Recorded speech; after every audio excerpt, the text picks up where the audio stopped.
Welcome back, Wing RICO, the single boyfriend.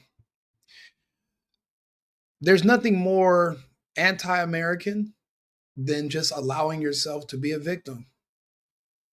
We're getting more and more stories of people fighting back.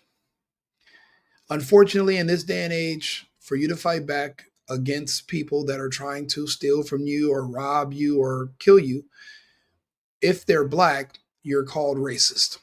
That's just how it goes now. No matter what it is, if you do not allow them to victimize you, you're a racist.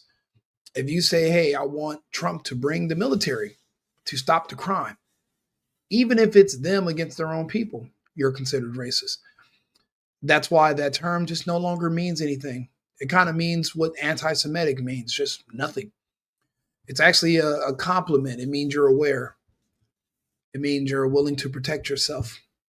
I always ask people if if someone from this particular racial background does something to you or comes after you and you defend yourself, um, would you rather be called racist?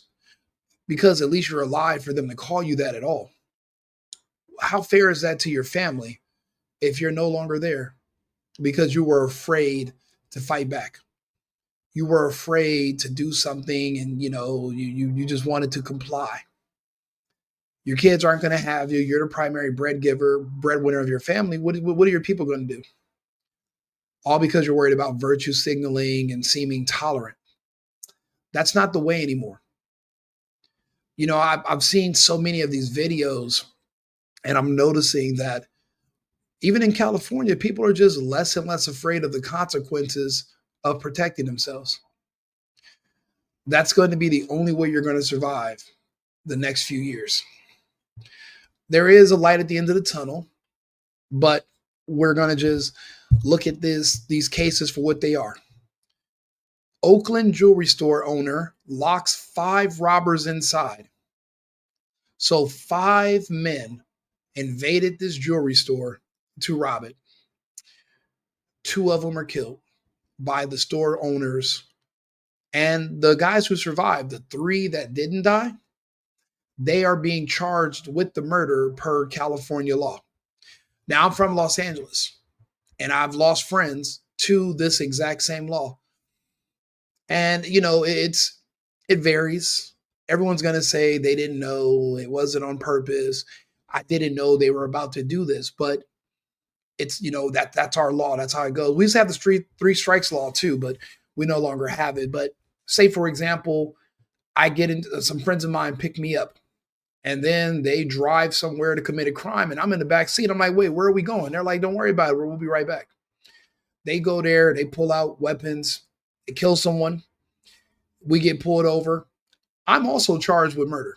I didn't have anything to do with it. I didn't have a gun, but I was with them in the commission of a crime, of a felony, of a murder, or of a robbery, whatever it may be. Say the police get into a shootout when they're pursuing us, and the police kill 3 out of 5 guys in the car. The remaining 2 people who live, we're going to be charged with the murder of our 3 friends because we were with them and they died as a result of their actions, which caused a reaction from law enforcement. They're not going to say the law enforcement killed them. They're going to say the people that were with them killed them. That's how that works in California. But they want to change these laws because they want you to become victims. There were no charges for the shop owners. We're not sure if they legally had their guns because you really can't do that. We don't have concealed carry in California, but it seems like they know a grand jury is not going to indict the owners of this business for defending themselves against 5 robbers. The odds of these men surviving this and coming out on top were probably, I would say, 1 out of 10. That's the odds I would have gave them. 5 versus 2. 5 armed black men versus 2 probably Jewish guys. It's probably 2 Israeli guys. I mean that's it. The odds of them surviving were slim to none, and they persevered. They made it where nobody else would. Now, I can't really show you all of the video. I can show you how it starts out. I can show you the first few seconds. If you go to my page, WING RICO on X, you can watch the whole video. I shared it. But look, the guys are just kind of walking. Now, why would you let five black guys wearing hoodies and ski masks into your business anyway? Now, in California, that's a part of the culture, but I'm sorry, you're trying to hold yeah, you want to make money. You want to sell jewelry to rappers. So you're like, okay, it's okay. No, no, no, fuck that. You got to look professional if you want to come in here. You can't have your face exposed. You can't be wearing a hoodie. You can't be wearing dark clothing like you're actually here for a robbery. These guys the shop owners were so desperate to make money that they completely had their guard down. And they only just got lucky because the robbers hesitated. The reason the robbers would have hesitated is because there's a safe and a dead man can't open a safe. So they probably didn't even want to hurt the guys until after. Well, first things first, you'd have to get them under control. They failed. They tried, but they failed. And then you can see that the shop owners are able to pull out their weapons in time and make it to the back room.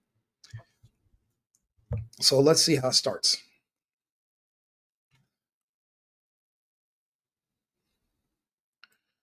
Okay, there we go.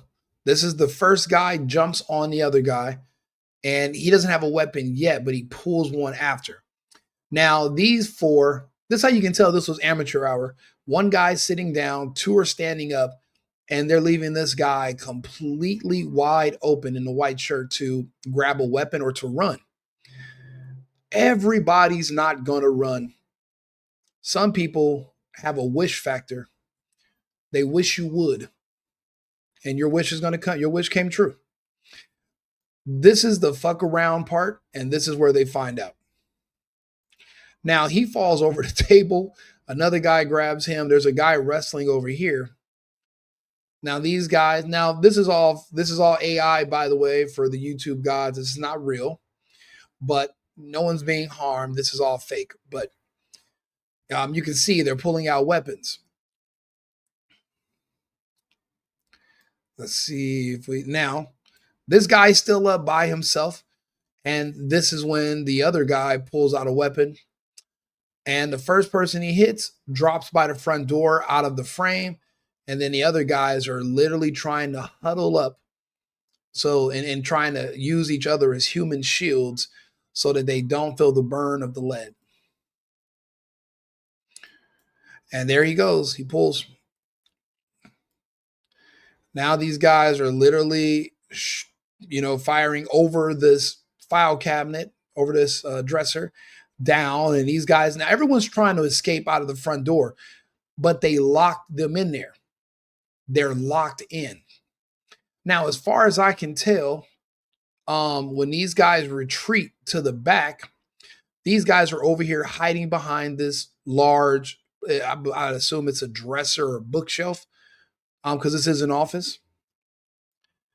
There's nothing gory or anything at this, not yet, but they're trying to escape through the front door. Their friends over here on the ground. These guys are they're using a plastic trash can as cover. I'm not sure that's going to work. Something's telling me that these objects that they're firing might not be stopped by a plastic trash bin. And I'm just kind of going through this. So they're firing back, but they're scared. They're trying to get out of there, and then they already have one of them is down, but you can't see him. He's out of frame here by the front door. What it looks like is that the two guys ran to the back.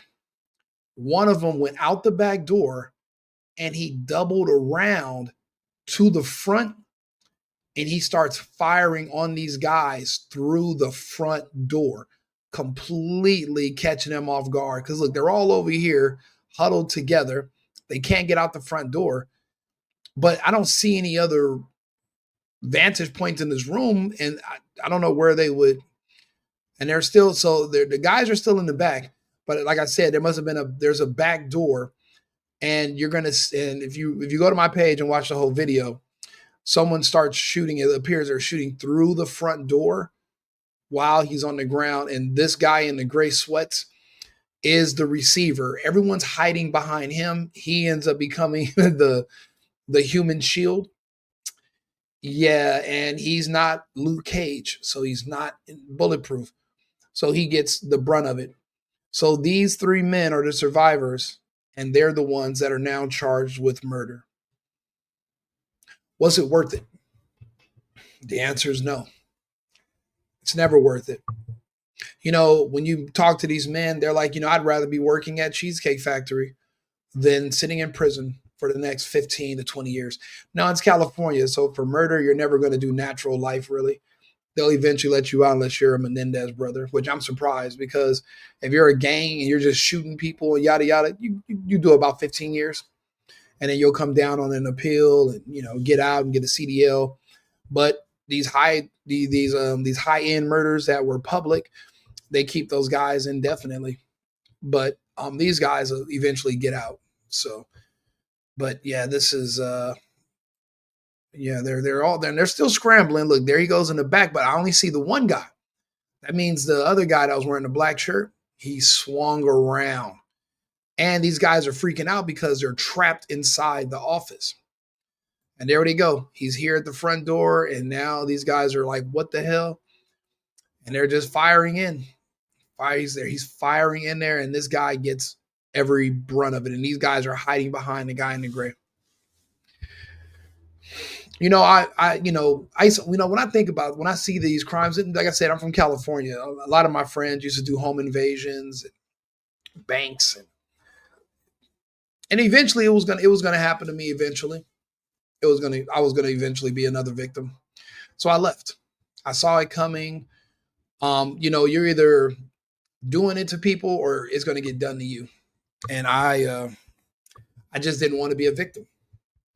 And it's California, so either somebody was going to try to do something to me and I protect myself and then I go to jail, or they do something to me and I'm no longer around to protect myself at all.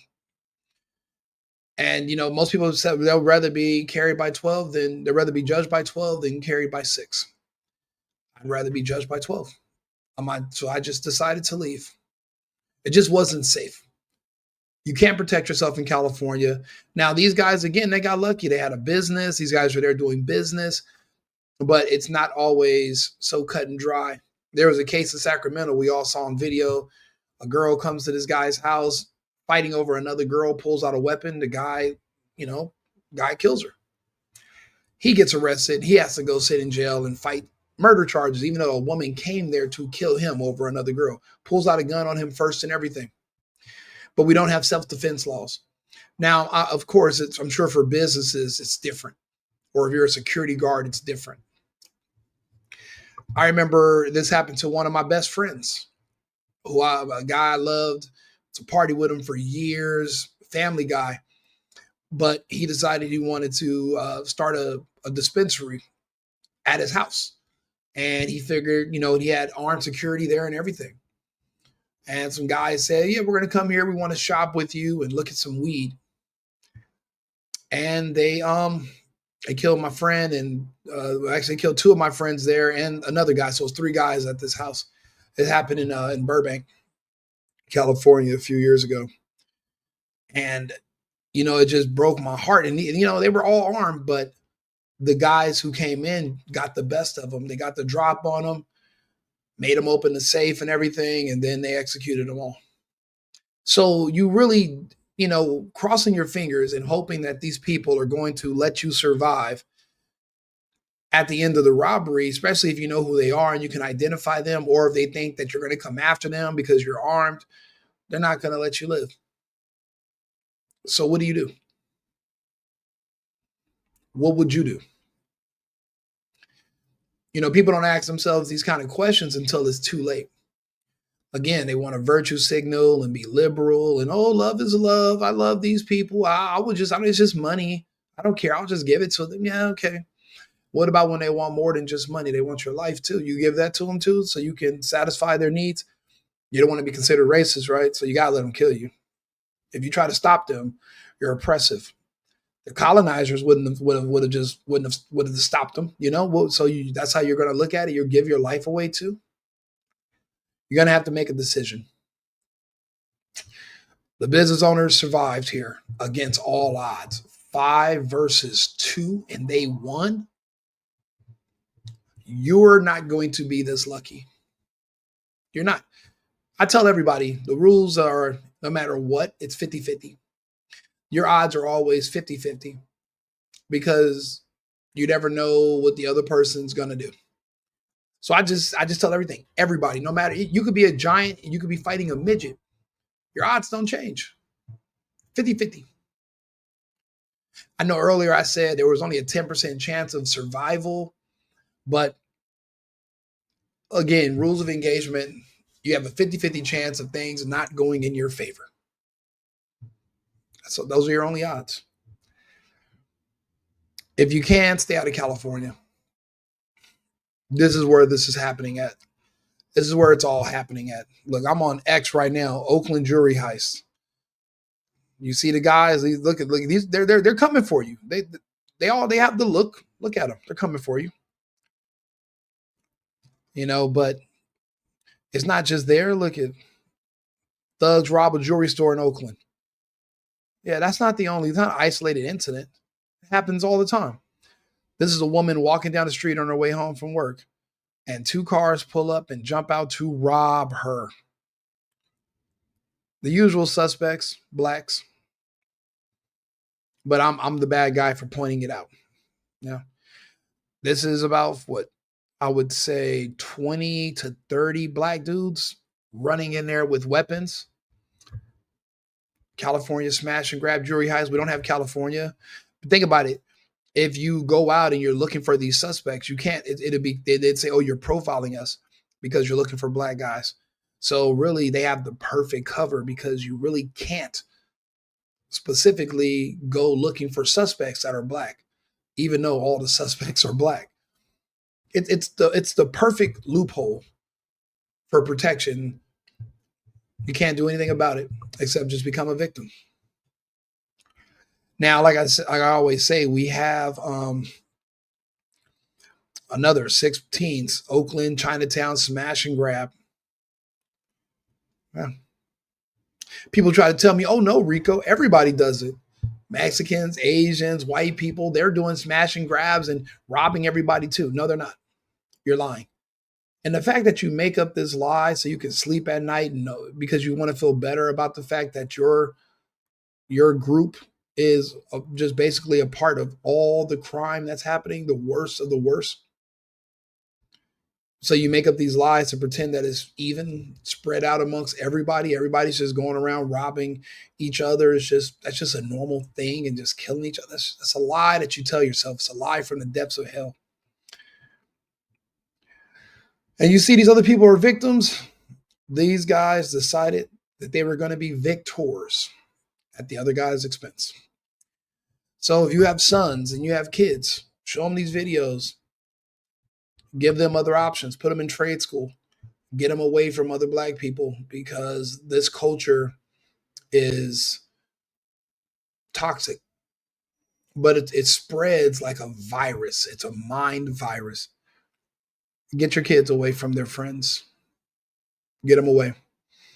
Or they're going to end up in prison. Like I said, we always have boxes, a box made of metal or a box made out of pine. The culture wants your kids dead or in prison. And it's your own people that push the culture and protect the culture because they want to see you gone. It's happening. This population of 13% is probably already down to 9% now. No one's talking about it. Again, this problem is the only one that we've been able to already begin to successfully vaccinate our way out of. If you know what I mean, then you know what I mean. It's happening every day. Go to my Instagram. You can see I keep score for you all. Like and subscribe. Share the video. Let me know if you agree or disagree. I'm open to hearing your thoughts. I'll be back on live in about